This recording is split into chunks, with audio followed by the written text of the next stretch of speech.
Welcome to The Explainer. Today we're diving into the psychology of online learning, and specifically, some fascinating new research that shows how one simple mental switch can be the difference between acing an online course or dropping out. Okay, so first, let's just appreciate the incredible promise of massive open online courses, MOOCs. As this quote points out, they have totally changed the game. Suddenly, world-class education is available to millions of people, often for free. It's a complete revolution in how we learn.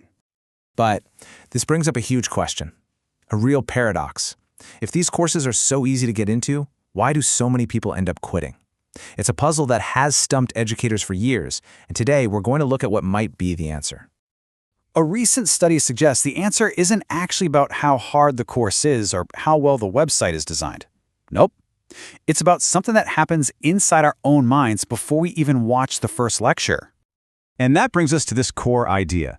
It's called cognitive appraisal theory. Now I know, it sounds a little academic, but stick with me. It's actually super simple. It's that split-second, gut-level judgment we all make when we face something new. We just subconsciously size it up and ask, is this going to be good for me, bad for me, or does it not matter at all?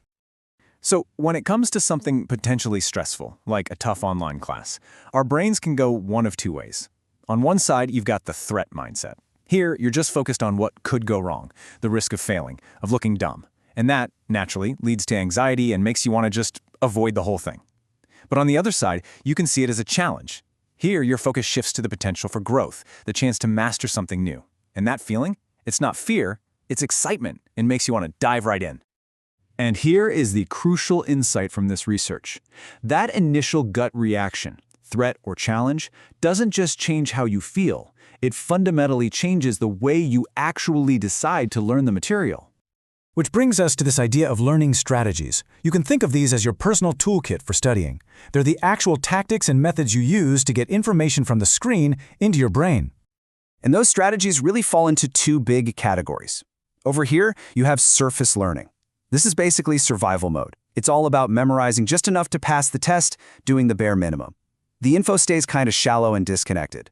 But then you have deep learning. This is about true understanding. You're not just memorizing, you're connecting new ideas to what you already know. You're going down rabbit holes because you're actually curious. So you've got these two mindsets, threat and challenge, and these two learning styles, surface and deep. The million-dollar question for the researchers was, okay, how exactly do these things connect? Well, to get to the bottom of it, they surveyed 389 university students who were all taking the same MOOC. They measured what their initial mindset was and then looked at which learning strategies they actually used throughout the course. And just before we jump into the juicy results, here's a quick but important piece of context on who was in this study. As you can see, the group was overwhelmingly female, so just keep that in the back of your mind as we look at the findings. All right, so what did they find? The data showed a super clear, statistically powerful connection between how a student first viewed the course and how they chose to study. So first up, students who saw the course as a challenge, an opportunity to grow, were way more likely to use those deep learning strategies. They were the ones really digging in and aiming for mastery. And we're not talking about a small connection here. To measure this stuff, statisticians use something called a standardized coefficient. A perfect one-to-one link is a 1.0. The link they found here was 0.93. That is incredibly strong. It's almost a perfect correlation between having a challenge mindset and using deep learning tactics. And on the flip side, what about the students who saw the course as a threat, the ones who were worried about failing? Well, they were significantly more likely to use those surface learning strategies. They were just trying to get by. Now, the coefficient here was 0.33. That number might not seem as huge as the 0.93 we just saw, but trust me, in statistical terms, that's still a really meaningful relationship. It absolutely confirms the theory. A threat mindset pretty reliably pushes students toward that shallow, just-get-me-through-it style of learning. So let's just pause and put this all together. What's the big takeaway? Your mindset isn't just a feeling, it's basically a command that tells your brain how to learn. If you see a challenge, you activate a mission for deep understanding. If you see a threat, you activate a strategy for simple survival. Okay, this is all really interesting stuff, but so what? Why does this matter in the real world for you, for me, or for the people who actually design these online courses? Well, maybe the most powerful finding of all is that these mindsets aren't set in stone. The researchers talk about it like choosing a path. You can go down the well-being pathway, where you're just protecting your ego, or you can choose the mastery and growth pathway, where you're aiming for real knowledge. And the key is you can consciously choose to switch paths. And this has huge implications for how we teach.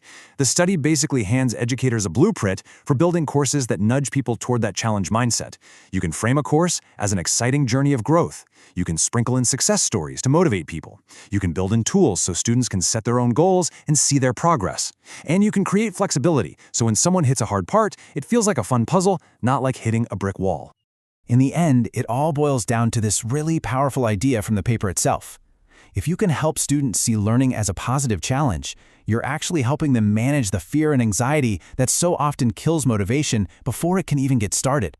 And that leaves us with a really important question to think about. Whether you're a student, a teacher, or just someone who loves to learn, this research makes one thing crystal clear. Your perception shapes your reality. So the real challenge for all of us is, how can we start reframing education so it feels less like a threat we have to survive and more like an adventure we get to conquer?